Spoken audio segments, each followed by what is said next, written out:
Dos hombres armados y enmascarados se cuelan en una casa durante una fiesta en Canadá y disparan a todos los presentes. 19 de los 23 disparos consiguieron darle a alguien.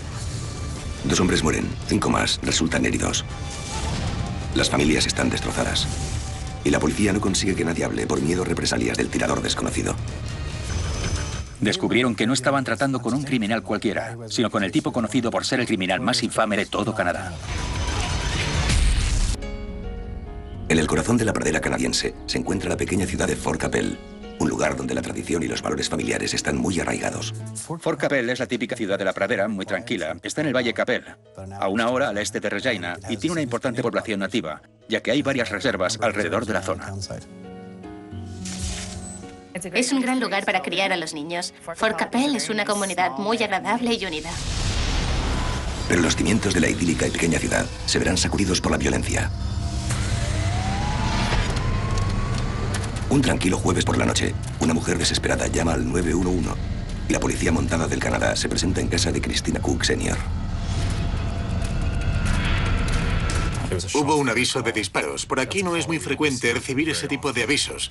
Mientras nos íbamos acercando a la casa, no se oía ningún ruido. Los agentes se acercan a la casa con extrema cautela. Cuando entré en la casa vi unos casquillos en la terraza y tuve cuidado de no tocarlos. Los casquillos son un adelanto del horror que espera a la policía en el interior. Y cuando una mujer abre la puerta y sale corriendo, se preparan para lo peor. Su cara expresaba miedo, tristeza e histeria.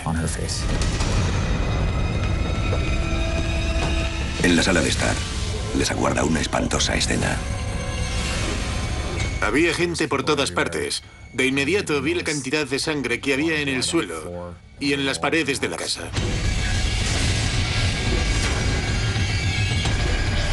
Había un hombre joven tumbado en el suelo. Observé que le habían disparado en la cara, en la mejilla, y que estaba sangrando bastante, pero sus ojos estaban abiertos. Estaba consciente y me estaba mirando.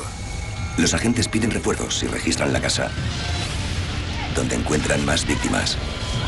Mientras me adentraba en la casa, vi a dos hombres desplomados de espaldas a mí. Resultaba obvio que ambos estaban muertos.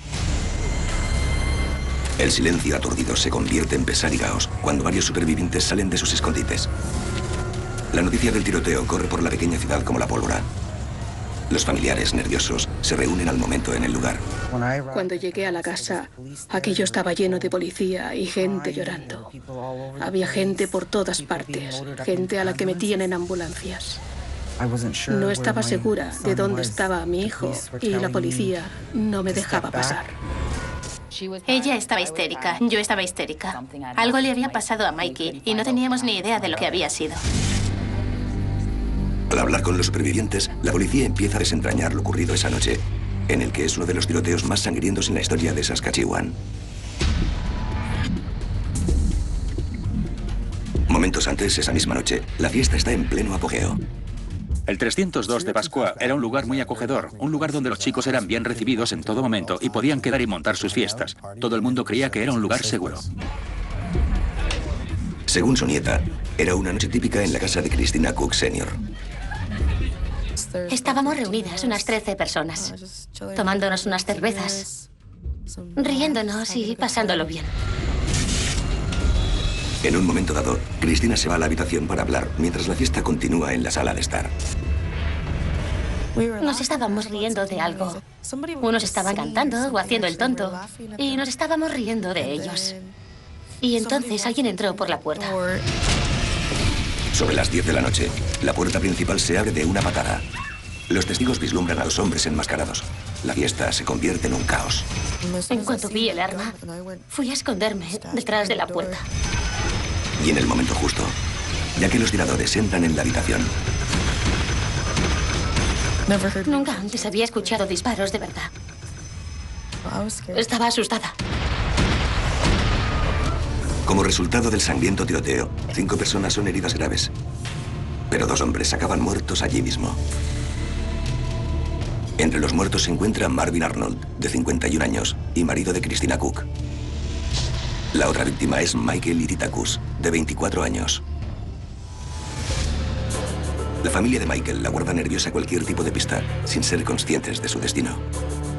Todo lo que recuerdo es que quería saber dónde estaba mi hermano y lo que estaba pasando.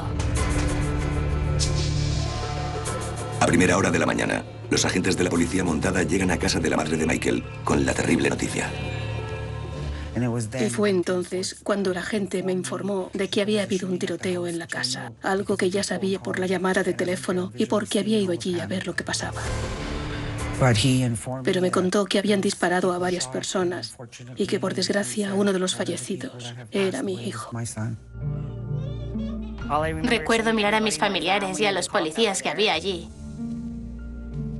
E ir al baño de mi madre y ponerme a llorar, llorar y llorar. Su hermano pequeño, Michael Iritakus, que recibió 6 disparos en la espalda, tenía solo 24 años y dejaba a un hijo de 3.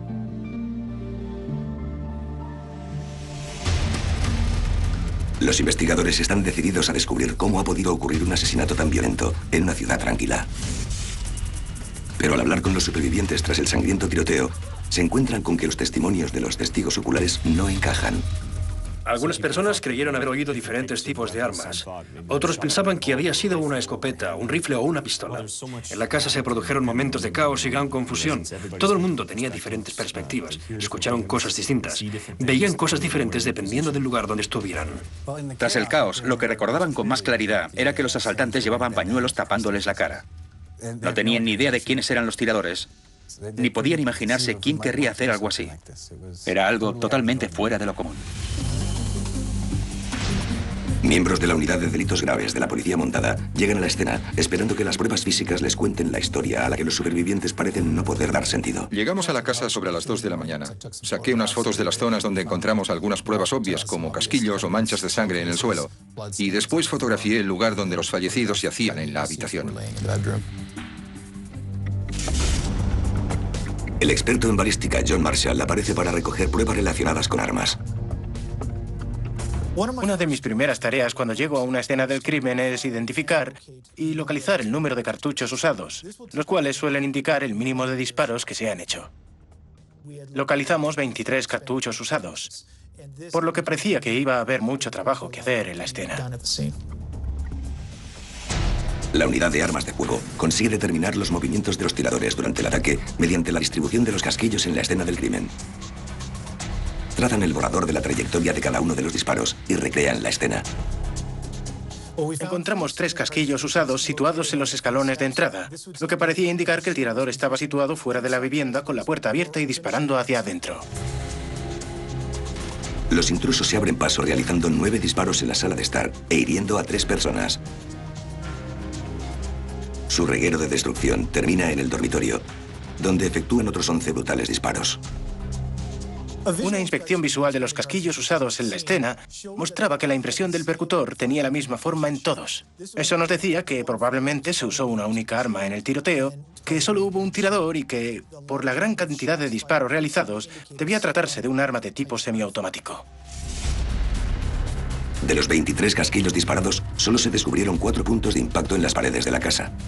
Eso quería decir que 19 de los 23 disparos consiguieron darle a alguien. El hecho de que múltiples proyectiles impactaran en 5 personas mientras el tirador se movía por la casa parecía indicar que este era calmado y competente. La imagen de un tirador hábil y mortal comienza a tomar forma. Una última característica de la escena del crimen descarta un posible móvil del asalto. Cuando examinamos la escena, no nos pareció lógico que el móvil del asalto hubiera sido el robo, ya que la televisión estaba en su sitio y nada parecía haber sido sustraído. Quien quiera que fuese el tirador, buscaba sangre. Pero ¿qué pudo haber motivado una conducta tan fría y mortal? Nuestra reacción fue de pura adrenalina. Sabíamos que teníamos mucho trabajo por delante, pero no íbamos a detenernos hasta que encontráramos al responsable. ¿Pero encontrarán a este asesino implacable antes de que ataque de nuevo? 2 personas han muerto y 3 están en estado crítico tras un tiroteo ocurrido en una casa durante una fiesta. La policía no tiene sospechosos y la pequeña comunidad está abrumada por la conmoción y el pesar. Las víctimas son Marvin Arnold, de 51 años, y Michael Ititakus, de 24.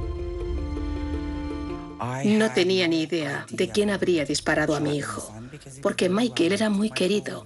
La gente lo quería, tenía muchos amigos de diferentes edades. El hijo pequeño de Michael deberá crecer sin su padre. Mi hermano era un padre muy protector. Se aseguraba de cuidar siempre de Isaiah, y tanto él como mi cuñada Jen habrían hecho cualquier cosa por el niño. Siempre me ayudaban y se quedaban con mi hijo y mi hija.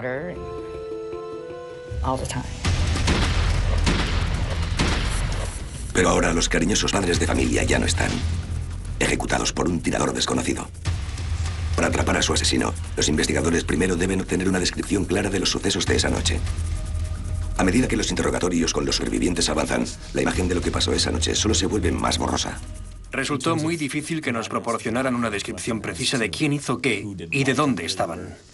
Podíamos conseguir que una persona nos contara su historia, pero cualquiera que hubiera estado en otra habitación de la casa nos contaba otra totalmente diferente.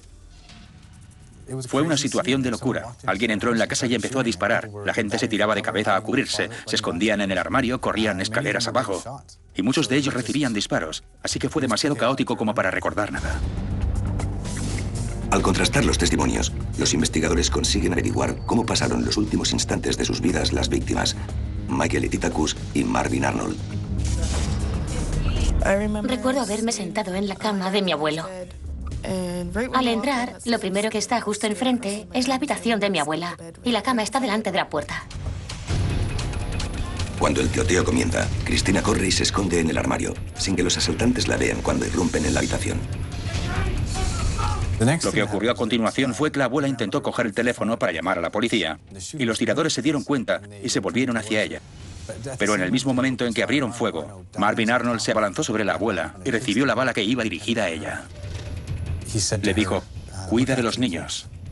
Estaba algo sorprendida de que dijera eso justo cuando alguien estaba disparando en la casa. Le preguntó si estaba herido y él respondió que eso creía. Y eso fue lo último que le dijo. Entonces murió. Cuando salí, mi abuela y mi abuelo estaban a un lado. Mike estaba al otro lado de la cama. Recuerdo un silencio vacío. No se oía nada. Ningún ruido en la casa en absoluto. Estas dos muertes son una tragedia para sus seres queridos, pero el número de muertos podía haber sido mucho mayor. Debido a la cantidad de personas que recibieron disparos y a la violencia empleada, resulta asombroso que no muriera nadie más ese día. 3 de ellos estaban heridos de gravedad. Uno recibió un disparo en la cara, otro creo que en el brazo, y el tercero recibió 9 disparos, lo que es bastante increíble.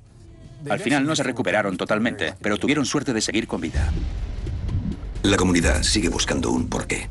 Las familias y los supervivientes se preguntaban por qué ocurrió y repasaban mentalmente quién pudo ser. Un tirador vino y se marchó, así que se preguntaban dónde estaría, si regresaría para atacarlos o si iba a actuar de nuevo. Frustradas por el lento goteo de información, las autoridades siguen trabajando con sus testigos a la espera de que tan pronto como pase el trauma inmediato, salga a la luz nueva información. Durante la investigación solemos intentar determinar qué ocurrió antes de que sucediera el incidente, desandar los pasos de la gente.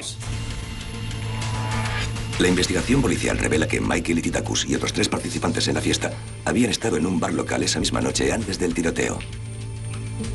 No hay muchos sitios a los que ir en Fort Capel para salir por la noche. Así que el jueves o el viernes mucha gente va al Trappers Bar si quiere tomar algo. Los investigadores se dirigen a un popular local nocturno e interrogan al camarero y a los empleados. Confirman que la noche del tiroteo estuvieron ahí Michael Ititakus y otra de las víctimas, Percy Pascal, ahora en estado crítico, después de recibir varios disparos. Y que no solo hubo buenos momentos y risas. Descubrimos que se produjo un altercado en el bar.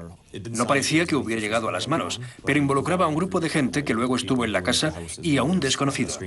Para nosotros era importante descubrir quién era el desconocido. Pero siglos de viejas tensiones son un problema con el que hay que lidiar. Y de nuevo es difícil desvelar los detalles. La relación entre las fuerzas de la ley y la comunidad nativa no siempre han sido fácil en Saskatchewan. Han pasado muchas cosas y a veces eso puede causar un poco de roce.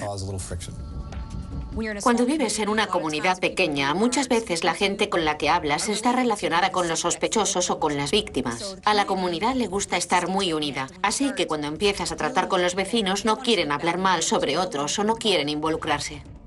Fue una investigación muy difícil. Las circunstancias tras ella eran muy preocupantes. Algunas investigaciones son muy fáciles, son directas. En otras tienes que trabajar mucho más, y esta era claramente una de esas. Mientras tanto, la policía abre líneas de colaboración ciudadana y hace pública una petición de ayuda que envían por toda la provincia. Después de unos días, se barajan varios sospechosos. Obviamente, investigábamos al máximo cualquier nombre o posibles pistas sobre sospechosos para tenerlos en cuenta o descartarlos. La policía montada es capaz de encontrar y verificar rápidamente coartadas para todos ellos, salvo para uno. Recibimos la pista de que un antiguo conocido de la policía había sido visto en Fort Capel el jueves por la noche, cuando se produjo el tiroteo. El hombre había sido arrestado varias veces cuando vivía en Fort Capel y ahora parece estar aumentando su historial delictivo como residente de Saskatchewan. Dada la gravedad del crimen y los antecedentes violentos de este hombre, la policía necesita hablar con él rápido para saber lo que estaba haciendo en la ciudad la noche de autos y, si es necesario, encerrarlo. Siguiendo lo que puede ser la primera pista legítima del caso, el sargento Brent Ross y su compañero conducen 4 horas al norte hacia Saskatoon. Los policías se preparan para enfrentarse cara a cara con el hombre que podría ser un asesino despiadado.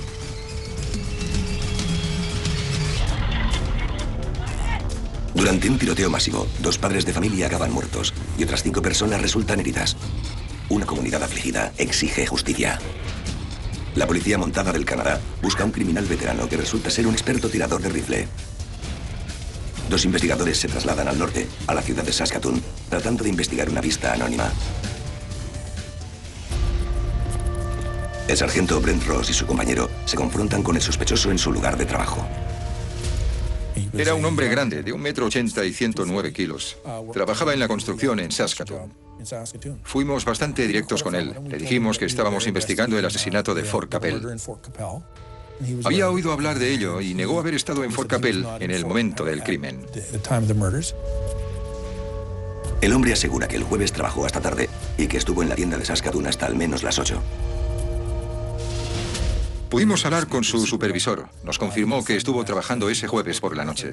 Por lo tanto, no pudo haber estado en Fort Capel, y eso probaba que la pista no era válida.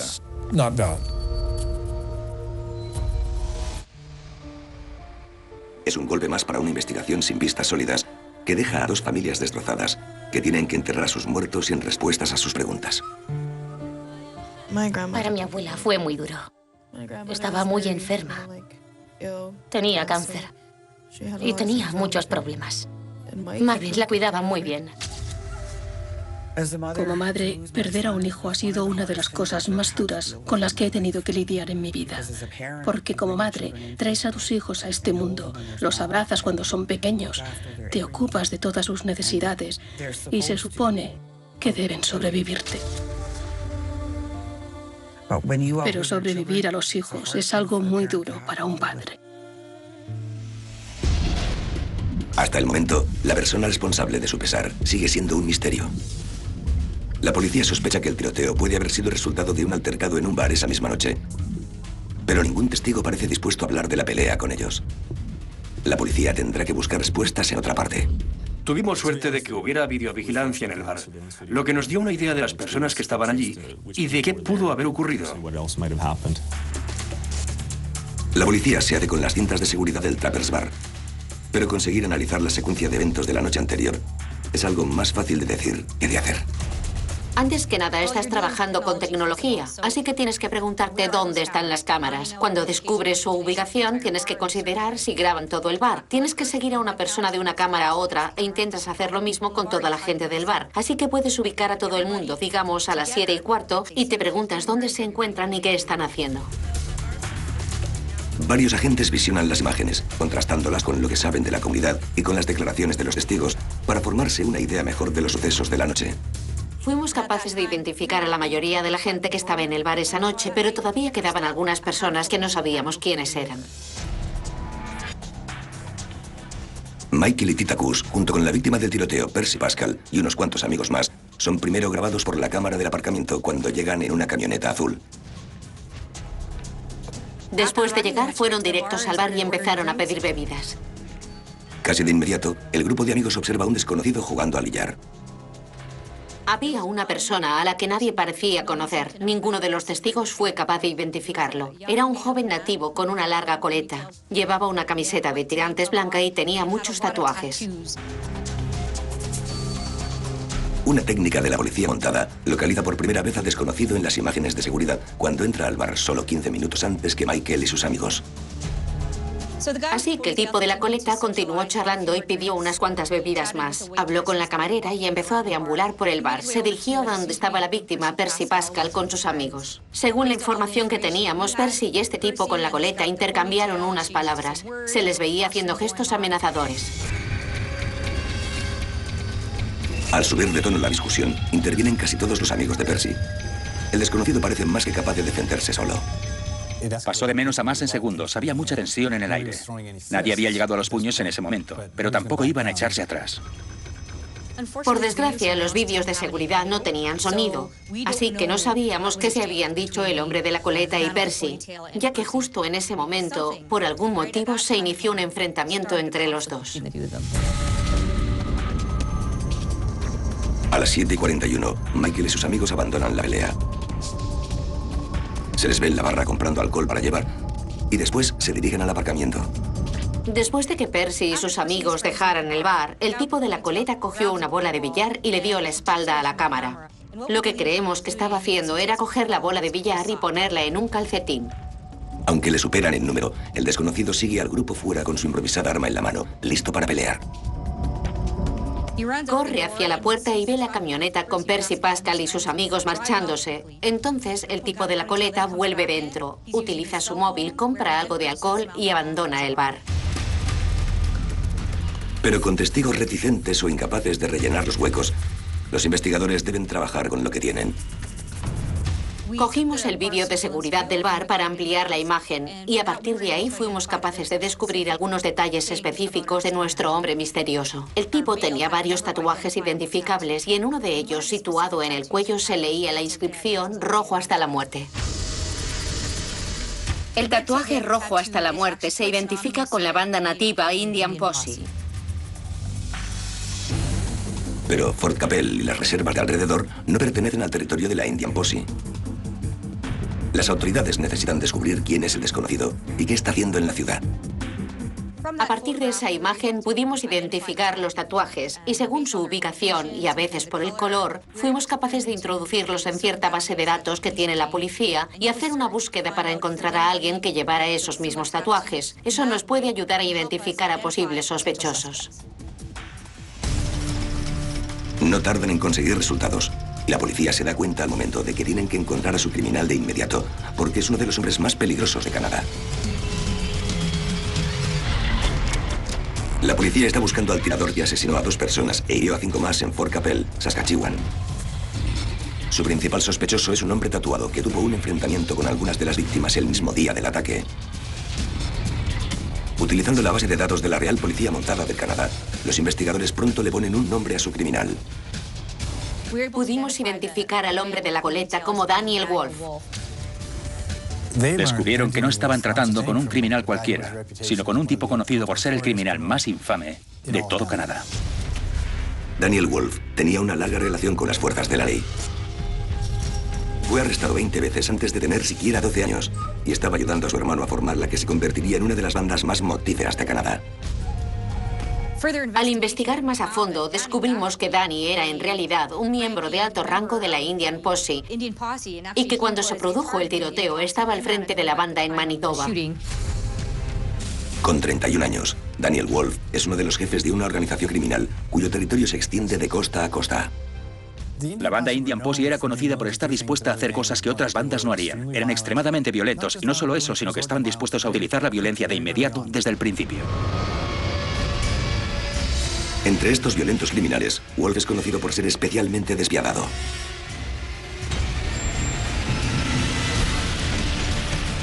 Tenía un carácter problemático. Pasaba de 0 a 100 muy rápido. Podía ser muy agresivo, ponerse muy violento. Los investigadores están estupefactos de encontrar a un pez tan gordo nadando tan lejos de casa en su pequeño estanque. ¿Qué puede haberle traído hasta aquí? Con un asesino veterano tan despiadado suelto, es solo cuestión de tiempo que más vidas se pierdan. Las autoridades ahora abordan de forma mucho más urgente y agresiva a la comunidad, especialmente a los supervivientes del tiroteo. Necesitan que alguien empiece a hablar pronto.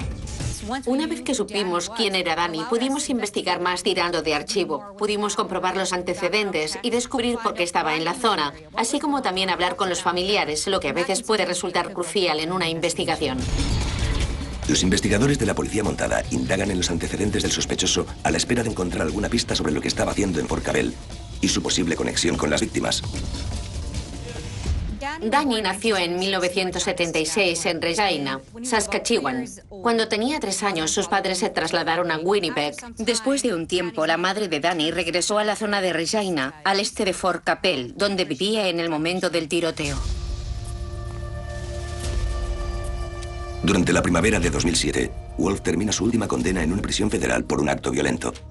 Sin embargo, en vez de dirigirse a casa en Winnipeg, visita a su familia en la Reserva de las Naciones Originarias de Ocanis, justo a las afueras de Fort Cabell. La policía montada descubrió que Wolf llevaba en la zona unos meses y que había estado pasando desapercibido. Creo que intentando recobrarse después de pasar mucho tiempo en la cárcel y empezando a establecer algunas operaciones de la Indian Posse en la zona. El tiempo que Daniel Wolf pasa en Fort Cabell es relativamente tranquilo, hasta que se produce un encuentro fortuito el 20 de septiembre en el Trappers Bar. Cuando interrogamos a los testigos del bar, descubrimos el porqué del altercado y de la discusión, lo que nos dio algo más de información sobre cuál fue el móvil del tiroteo, que tuvo lugar más tarde esa noche. Al descubrir la razón del enfrentamiento, los investigadores son capaces de desenterrar un secreto, no sobre Wolf, sino sobre las víctimas. Al igual que Daniel Wolf, también pertenecían a bandas, pero no a la Indian Posse. Al parecer, Percy dijo algo como: ¿qué estáis haciendo por aquí? Ya que Fort Cabell no era territorio de la Indian Posse. Estaba más asociada comúnmente con la banda Native Syndicate. Más te vale que tengas cuidado. Más te vale que tengas cuidado. Lárgate de aquí ya. Por favor, parad. Pero Wolf no iba a retroceder ante nadie, así que respondió: no sabes con quién estás tratando. Largaos de aquí. Yo soy el dueño. Todo esto me pertenece. Incluso a medida que las pruebas circunstanciales se amontonan, los supervivientes siguen siendo incapaces de identificar a Wolf como su agresor. Los investigadores tienen que encontrar la forma de relacionarlo con la escena del crimen antes de que se les escape de las manos. Por suerte, la pista correcta cae del cielo. Descubrimos que 5 días antes de que sucedieran los asesinatos de Fort Cabell se había presentado una denuncia contra una persona que coincidía con la descripción de Daniel Wolf por disparar en el patio de una vivienda. Para cuando la policía respondió a la denuncia por ruido, la casa estaba en silencio y a oscuras. El incidente fue archivado sin una investigación más exhaustiva. Así que enviamos a nuestros investigadores a dar seguimiento a la denuncia. Estos hablaron con el vecino, que fue capaz de identificar a Daniel Wolf como la persona que estaba disparando desde la vivienda. Finalmente, como resultado de esa información, pudimos obtener una orden de registro. Los investigadores salen de la casa con las manos vacías. Pero en el exterior, la búsqueda resulta más satisfactoria. Descubrimos varios casquillos del calibre 22 de un fusil largo de percusión anular que se habían disparado. Estos coincidían con la munición y los casquillos encontrados en la casa de Fort Cabell. Los investigadores envían de inmediato las pruebas al laboratorio de balística. Comparé los cartuchos usados de la escena del crimen con los cartuchos recogidos en la casa, y la conclusión era que ambos habían sido disparados por la misma arma. Esto sitúa el arma homicida en manos de Daniel Wolf 5 días antes del tiroteo. Todavía no es suficiente para presentar cargos, pero el uso de armas supone un quebrantamiento de la libertad condicional de Wolf. Daniel Wolf estaba de camino a Regina cuando, al entrar en la ciudad, la policía lo detuvo y descubrió que tenían una orden contra él por violación de la condicional. Daniel fue detenido sin incidentes. Pero el arresto de Wolf solo sirve para presionar más a las autoridades. Por una simple violación de la condicional, no podrán mantenerlo encerrado mucho tiempo. A no ser que puedan elaborar una acusación rápidamente, Wolf saldrá libre. Creo que fue muy importante detener a Wolf cuando lo hicimos. Nos permitió a los investigadores un poco más de libertad a la hora de hablar con la gente y conseguir que se sintieran más cómodos al hacerlo. Con Wolf entre rejas, el miedo a la represalia se atenúa, mientras los investigadores indagan de nuevo por la comunidad. Esta vez dan con alguien que por fin admite que vio a Wolf la noche del asesinato. De hecho, reconoce que estaba con él. Gerard Granbuas vivía con Danny en la misma casa porque estaba saliendo con su prima. Mientras vivía allí, llegó a conocerle y se sentía intimidado por él. Presionado por la policía, Granbuas confiesa que él era el conductor con el que huyeron tras el tiroteo de esa noche. Dice que Danny y otro cómplice fueron los que entraron en la casa. Y como solo tenían un rifle, Daniel fue el que disparó. Gerard fue un testigo clave en la investigación. Fue capaz de rellenar muchos huecos del caso que desconocíamos. Gerard, todo lo que me has dicho quiero que se lo digas a la cámara. Con la ayuda de Granbuas, los investigadores descubren fácilmente la identidad del otro cómplice de Wolf. Es un joven delincuente, conocido como Sonny, originario de Manitoba, y un leal miembro de la Indian Posse. Con Wolf entre rejas y Granbuas colaborando con la policía, su mejor opción es hacer lo mismo y confesar. Pero el testimonio de los cómplices de Wolf puede no ser suficiente para garantizar la condena. Así que los investigadores se vuelven ambiciosos. Deciden conseguir toda la historia del propio Daniel. Para pescar a este pez gordo, la policía montada prepara un gran plan. Pero si Daniel Wolf consigue zafarse del anzuelo, será imposible saber cuándo o dónde aparecerá después. Perderlo no es una opción. La policía ha detenido a uno de los criminales más peligrosos de Canadá. Si consiguen demostrar su implicación en un sangriento tiroteo, podrán encerrarlo de por vida. Nuestro plan para interrogar a Wolf era muy sencillo. Consistía en usar en su contra lo que sabíamos sobre él y sobre las circunstancias del incidente. La policía montada sabía que Daniel Wolf era un criminal experimentado, se había visto envuelto en el sistema judicial desde que tenía 12 años y habían intentado implicarlo en numerosos casos graves sin éxito, así que iba a tener cuidado de ocultar sus pasos. Daniel Wolf era uno de esos individuos que creían que podían librarse de todo siendo más listo que la policía o mediante la intimidación directa. Las horas pasan. La policía montada tendrá que soltar a Daniel Wolf en 2 días y todavía no tienen la confesión que necesitan para condenarlo. Así que autorizan una operación secreta y organizan una elaborada estratagema. Comienza cuando 2 agentes entran en la celda de Wolf y le informan de que se le acusa del asesinato de Michael Ititakus y de Marvin Arnold. Entonces le esposan y le dicen que va a ser transferido a otra prisión. Metieron a Daniel Wolf en un coche patrulla y mientras se encontraba delante de la comisaría, un segundo coche patrulla se detuvo al lado. En el asiento de atrás tenían a un tipo de aspecto bastante duro que también estaba detenido. Los agentes de la policía montada salieron y empezaron a hablar con sus compañeros y a gesticular, haciendo una especie de show, mostrando lo que le habían cogido a ese tipo. El armamento impresiona a Daniel Wolf, al igual que al sospechoso en el otro vehículo, justo como la policía espera. Cuando Daniel Wolf llegó al destacamento de la policía montada, fue escoltado de inmediato a la sala donde tuvo lugar el interrogatorio. Esta no es la primera vez que el criminal se encuentra en el punto de mira. Durante varias horas permanece calmado y sereno, incluso cooperativo. Los miembros de la unidad del polígrafo estuvieron 8 horas con Danny en la sala intentando que hablara. Se hizo una presentación en la que se mostraron las pruebas que teníamos y que demostraban que era el responsable del tiroteo en Fort Capel. Daniel nunca confirmó ni desmintió su participación.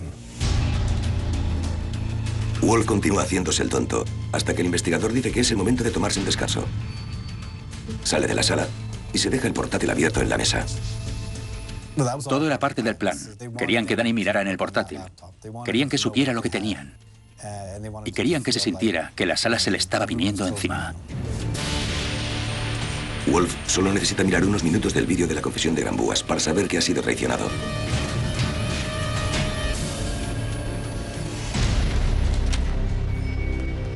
Cuando el interrogatorio finaliza por la noche, llevan a Wolf a su nueva celda, donde se encuentra con una cara conocida. Danny Wolf sabía quién era el tipo que estaba en la celda donde lo metieron, porque lo había visto fuera en la parte de atrás del coche de policía cuando sacaron las armas. Mientras estaban sentados en las celdas, el hombre le explicó que estaba transportando unas armas para una banda de moteros. Mientras la noche transcurre, el traficante de armas le pregunta a Wolf si los policías le tienen por algo grave.